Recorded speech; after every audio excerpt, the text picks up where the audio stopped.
बिस्मिल्लाहिर्रहमानिर्रहीम अस्सलाम वालेकुम। बेटा आज हम डिस्कस करेंगे इंडस्ट्रियल प्रिपरेशन ऑफ एथानॉल। तो एथानॉल को वर्ल्ड ओवर फर्मेंटेशन प्रोसेस से हासिल किया जाता है। फर्मेंटेशन प्रोसेस क्या है, इसको समझने से पहले आपको थोड़ा सा अंदाज़ा मैं बताना चाहूँगा इसके बारे में। What is yeast? तो यीस्ट क्या है? एक सिंगल सेल्ड माइक्रो ऑर्गेनिज्म है जो कि 100 मिलियन ईयर्स अगो ये जो है वो ओरिजिनेट हुआ और इसकी ये फंगल किंगडम से बिलोंग करता है और इसकी 1500 स्पीशीज जो है, जो फंगल किंगडम है उसकी एस्टेब्लिश या रिकॉग्नाइज हो चुकी हैं।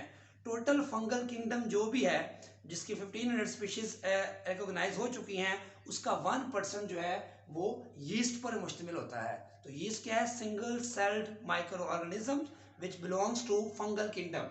अब ये एक माइक्रो ऑर्गेनिज्म है जो कि इसको एंजाइम्स भी कहते हैं और इसकी मौजूदगी में, एंजाइम्स की मौजूदगी में जो बड़े कंपाउंड्स हैं, लार्ज मॉलिक्यूल्स हैं कार्बोहाइड्रेट्स के, उसको हम ब्रेक करते हैं स्मॉलर यूनिट्स में। तो इस प्रोसेस को हम क्या कहते हैं? फर्मेंटेशन। तो fermentation it is a biochemical process which occurs in the presence of certain enzymes secreted by microorganisms such as yeast। तो यीस्ट जो है एक माइक्रो ऑर्गेनिज्म है जिसके अंदर एंजाइम्स मौजूद होते हैं। यीस्ट को आप ऐसा समझे जैसे जो है वो चाबियों का एक गुच्छा होता है, उसके अंदर डिफरेंट कीज हैं।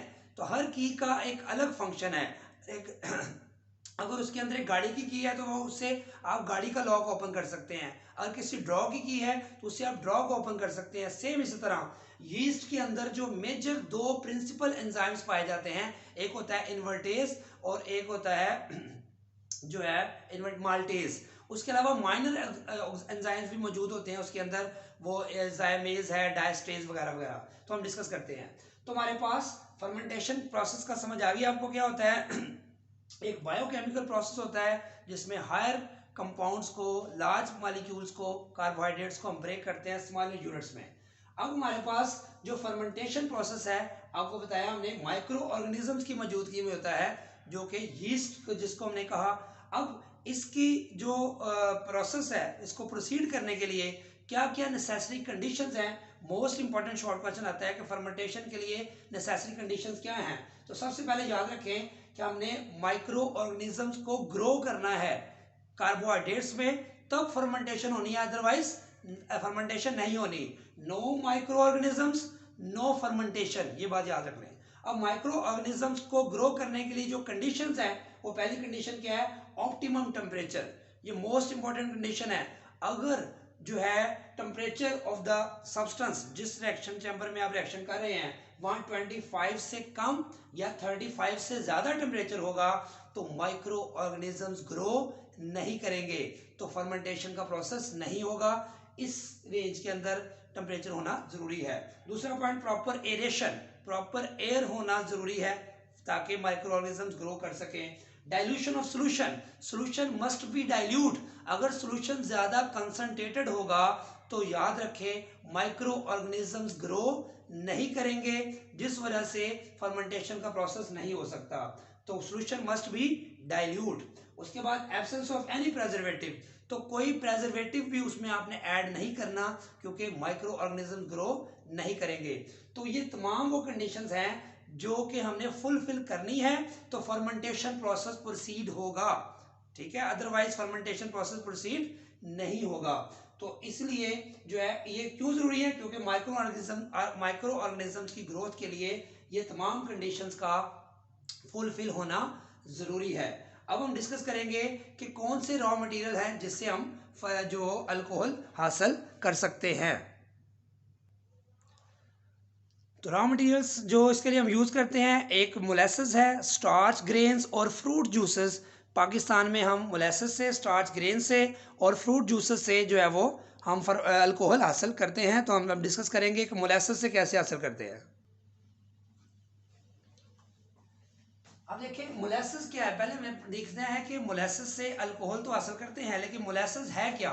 मोलेसेस याद रखिए बेटा, जो शुगर केन है, जो गन्ना है, आप उसका रस निकाल लेते हैं, उसका जो जूस निकाल लेते हैं, उसको शुगर इंडस्ट्री में उससे शुगर की क्रिस्टलाइजेशन करते हैं। शुगर जब बनती है तो ज़ाहिर बात उसकी क्रिस्टलाइजेशन करते हैं, वो जो कंसंट्रेटेड शुगर सोल्यूशन होता है उसकी जब हम क्रिस्टलाइजेशन कर लेते हैं तो शुगर तैयार हो जाती है क्रिस्टल्स फॉर्म में, तो उसका जो रेजिड्यू बचता है उसको हम कहते हैं मोलेसिस, ये याद रख लें।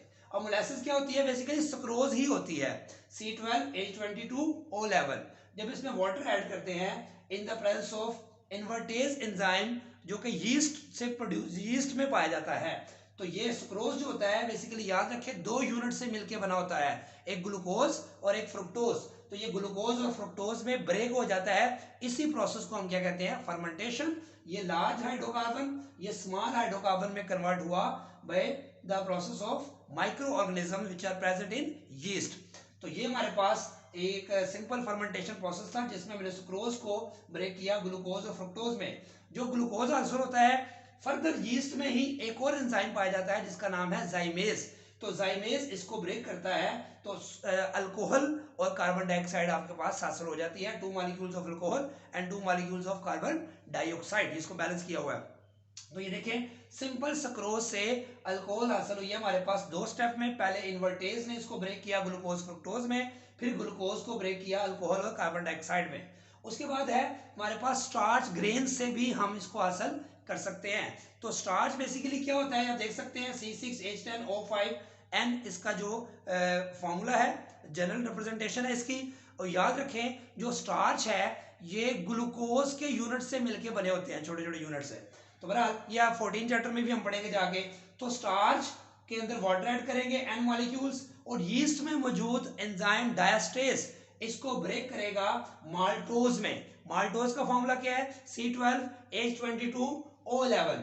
अब ये माल्टोज और सुक्रोज दोनों का फॉर्मूला सेम है, तो फर्क क्या है? तो सुक्रोज बेसिकली 2 यूनिट्स ग्लूकोज और फ्रुक्टोज में ब्रेक होता है क्योंकि इससे मिलके बना होता है, जबकि माल्टोज दोनों ग्लूकोज यूनिट से मिलके बना होता है। तो sucrose is a disaccharide, disaccharide कहते हैं जो 2 यूनिट से मिलके बना हो, ग्लूकोज और फ्रुक्टोज, जो कि माल्टोज ये जो है 2 ग्लूकोज यूनिट से मिलके बना हुआ है। तो माल्टोज जो है उसको फर्दर यीस्ट में मौजूद एंजाइम माल्टेज इसको ब्रेक करेगा 2 ग्लूकोज यूनिट्स में। इसने एक ग्लूकोज फ्रुक्टोज में ब्रेक किया, ये दोनों ग्लूकोज यूनिट्स में इसको ब्रेक करेगा माल्टेज एंजाइम। तो ये ग्लूकोज फर्दर ये रिएक्शन दोनों का सेम है, यीस्ट में मौजूद जाइमेज ने इसको भी किस में कन्वर्ट किया?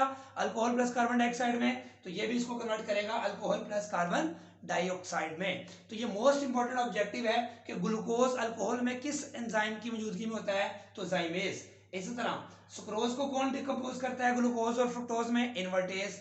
इस तरह स्टार्च को कौन करता है? डायस्ट्रेज। और माल्टोज के लिए कौन सा एंजाइम होता है? माल्टेज। इस प्रोसेस से जो हमारे पास अल्कोहल हासिल होती है वो 12% होती है, और इसको हम मैक्सिमम 14% तक हासिल कर सकते हैं। जितना कंसंट्रेटेड सोल्यूशन होता जाएगा एंजाइम विल बिकम इनएक्टिव। तो 14% तक आप अल्कोहल इससे हासिल कर सकते हैं, उसके बाद एंजाइम बिकम इनएक्टिव। ये बात आपने याद रखनी ऑब्जेक्टिव के लिए। फर्मेंटेशन प्रोसेस से आप 12 to 14% अल्कोहल हासिल कर सकते हैं, इसके बाद एंजाइम क्या हो जाता है? इनएक्टिव। अगर अब क्या कर सकते हैं आप इसको, अगर आप मजीद इसकी जो है वो डिस्टिलेशन करें, अगर आप इसकी मजीद डिस्टिलेशन करें तो देखें कि हमारे पास 12 to 14% हासिल होता है। After distillation again and again 95% alcohol is obtained which is called rectified spirit. ये पूछ लेते हैं रेक्टिफाइड स्पिरिट कितने % अल्कोहल होती है? तो याद रखें जब हम जो 12 to 14% हमारे पास जो अल्कोहल हासिल हुई उसको हम बार बार डिस्टिलेशन करेंगे, डिस्टिलेशन करते जाएंगे, तो आप 95% अल्कोहल हासिल कर लेंगे, उसको हम बोलेंगे रेक्टिफाइड स्पिरिट। अब उसके बाद एब्सोल्यूट अल्कोहल क्या होती है?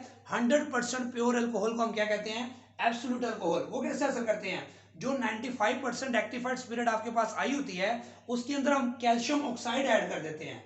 कैल्शियम ऑक्साइड ऐड करते हैं, वो जो 5% वाटर होता है उसको एब्जॉर्ब कर लेता है। जब आप उसको डिस्टिलेशन करेंगे तो अल्कोहल के वेपर्स बनेंगे, उसको आप कंडेंस जब करेंगे तो आपके पास एब्सोल्यूट अल्कोहल यानी कि 100% अल्कोहल आपको हासिल हो जाएगी। अब ये जो अल्कोहल हासिल होती है जिसको मार्केट में हम यूज़ कर सकते हैं जो है मुख्तलिफ पर्पसेस के लिए, हॉस्पिटल्स में, इंडस्ट्रीज़ में, लेबॉर्ट्रीज में, तो उसको ड्रिंकिंग पर्पज से कैसे बचाया जा सकता है कि लोग इसको पीने के लिए इस्तेमाल ना कर लें, तो इसको हम कहते हैं डी नेचरिंग ऑफ अल्कोहल, यानी कि अल्कोहल के अंदर हम कोई ऐसा टॉक्सिक केमिकल ऐड कर देते हैं जिससे डर कर लोग इसको पीने के लिए इस्तेमाल ना कर सकें। इस प्रोसेस को कहते हैं D नेचरिंग of alcohol.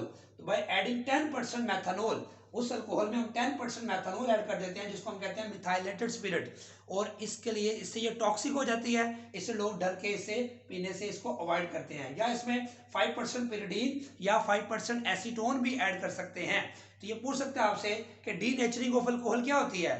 To avoid its drinking purposes, यानी कि इसको ड्रिंकिंग पर्पज से अवॉइड करने के लिए इसके अंदर 10% मैथनॉल या 5% पिरिडीन या एसीटोन ऐड कर देते हैं। तो इसको हम कहते हैं कि इसको हम ड्रिंकिंग पर्पज से अवॉइड कर सकते हैं। ये मोस्ट इंपॉर्टेंट क्वेश्चन आ सकता है, मिथाइलेटेड स्पिरिट क्या होती है, इसके बारे में भी पूछ सकता है। अब हम डिस्कस करेंगे एमसीक्यूज। देखिए पहला एमसीक्यू है, which of the following is rectified spirit. Rectified spirit क्या होती है? मैंने बताया था 95% अल्कोहल को कहते हैं। Which of the following is absolute alcohol कितनी होती है? 100% अल्कोहल को कहते हैं, इसको टिक करेंगे आप। Maximum alcohol obtained by fermentation कितनी होती है? तो 14% तक मैक्सिमम हासिल कर सकते हैं। उसके बाद जो है वो डिस्टिलेशन कर करके आप 95% पहले हासिल करते हैं, फिर 100% हासिल करते हैं। For denaturing what is added? Denaturing alcohol की करने के लिए हम क्या ऐड करते हैं? 10% मैथनॉल ऐड करते हैं, पिरिडीन ऐड करते हैं, एसीटोन। ऑल ऑफ दिस, तमाम ऑप्शंस इसकी ठीक है। Glucose is converted into alcohol in the presence of enzyme. Glucose किस एंजाइम की मौजूदगी में अल्कोहल में कन्वर्ट होता है? तो जाइमेज इसकी ऑप्शन है, ये आपने याद रखनी है। इस तरह इसके 3-4 क्वेश्चन बन सकते हैं कि माल्टोज को किस में कन्वर्ट कर, किस एंजाइम की मौजूदगी में कन्वर्ट करते हैं? तो माल्टेज एंजाइम यूज होगा। इसी तरह जो है सुक्रोज को किस एंजाइम की मौजूदगी में ब्रेक किया जाता है? तो इन्वर्टेज एंजाइम की मौजूदगी में किया जाता है। Which of the following is not required for fermentation. Fermentation के लिए कौन सी कंडीशन नहीं रिक्वायर हमें? 25 to 35 चाहिए, प्रेजर्वेटिव्स चाहिए नहीं चाहिए, एरेशन चाहिए, डाइल्यूशन ऑफ सोल्यूशन चाहिए। तो प्रेजर्वेटिव्स हमें नहीं चाहिए, तो इसकी बी ऑप्शन सही ऑप्शन होगी। तो ये बेटा सिंपल हमारे पास फर्मेंटेशन से अल्कोहल कैसे हासिल करते हैं उसको हमने डिस्कस किया, उससे रिलेटेड एमसीक्यूज डिस्कस किए। मोस्ट इंपॉर्टेंट टॉपिक है, इसको तैयार करें, दुआओं में याद रखें। अगर चैनल को सब्सक्राइब नहीं किया तो ज़रूर करें, अपने फ्रेंड्स में शेयर करें, कमेंट्स ज़रूर दीजिएगा। अगले लेक्चर में हाजिर होंगे। अल्लाह हाफिज़।